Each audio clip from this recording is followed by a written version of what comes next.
Those who have 1 Hellstone. Good. Okay. This is going to be one more stomp and then we're charging. One more stomp and then we're charging. Where are we charging, Darky? To green. I have nothing. To green? Okay. Yeah. Just use your last health here. Exiles as well. Okay. Everyone get to green or skull. Get to skull, get to skull, get to skull. Use the health now. Use Drop all your CDs. 3, 2, now. Burn. All CDs, Hellstones, personals. Immune's here. Immune right now. Immune right now. Immune. Let's go! Yes, dude. Yes, let's go. Fuck that boss. I can trade this. All right.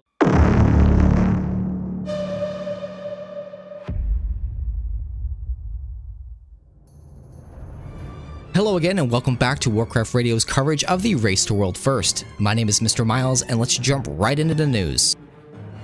It's day 4 and the true grind has begun as Sludgefist is every bit the wall he was thought to be. At the time of this recording, our leaderboard looks like this. In the number 1 spot, Complexity Limit, followed by Echo, Pieces, Method, Aversion, Skyline, Fat Shark Yes, and rounded out in the 8th spot with Big Dumb Gaming. Today's focus is purely on Boss 7, Sludgefist. Complexity Limit's reworked composition proved to be a difference maker. The team opted to field only 2 melee, an Unholy DK and a Windwalker Monk. 2 Boomkin, a single Shadow Priest, and a lone Fire Mage complemented 4 Marksmanship Hunters and 3 Affliction Warlocks. The near absence of melee has allowed better management of this seismic shift while maintaining optimal uptime on the boss. However, the execution is still unforgiving as the fractured boulder and fractured debris must be soaked seemingly without exception. Echo's comp reflects that of Limits, but with the addition of a second Unholy DK, a third Shadow Priest, and a 4th Affliction Warlock, the team opted not to take any balanced Druids and 1 less Marksmanship Hunter. The uneven amount of melee DPS caused an extra complication of a melee DPS possibly chained to a ranged DPS or healer. The preference for ranged DPS was not more clearly felt than in the composition of the EU guild Pieces. They fielded a single arms warrior and packed the remaining slots with fire mages, balanced druids, shadow priests, and warlocks. There seems to be little forgiveness for melee in this fight as they must deal with all the mechanics as their ranged counterparts, but also react to destructive stomp and the ensuing loss of uptime.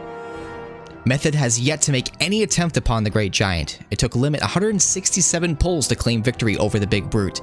Pieces has made 216 attempts and reached 8.5% on their best pull. Echo closed their day with a best attempt of 3.9% and with only 113 tries.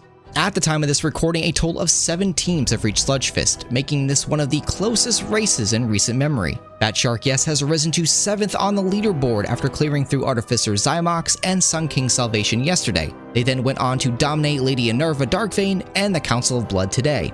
This has allowed them to overtake the likes of Big Dumb Gaming, which toppled the Council of Blood a mere hour later. With 69 attempts at Stone Generals, Limit has brought the duo down to 49%. Will the Generals live to see reset, or can Limit extend its lead? Many of the teams have already exhausted sources of gear with split runs and whatever BOEs they could procure. Complexity Limit's treasurer, Valoris, mentioned that Limit players spend around 400 to 450,000 gold per hour, and we have heard reports that Limit peaked around 600k per hour buying up BOEs. There is a large cost for cutting-edge raiding, but such is the price for glory. Stay tuned to Warcraft Radio for breaking news updates, follow the race at a glance on our progress tracker, and check out the social dashboard to find out what everyone's talking about. Remember, you can find it all over at warcraftradio.com/RWF. Tune in tomorrow for our continued coverage.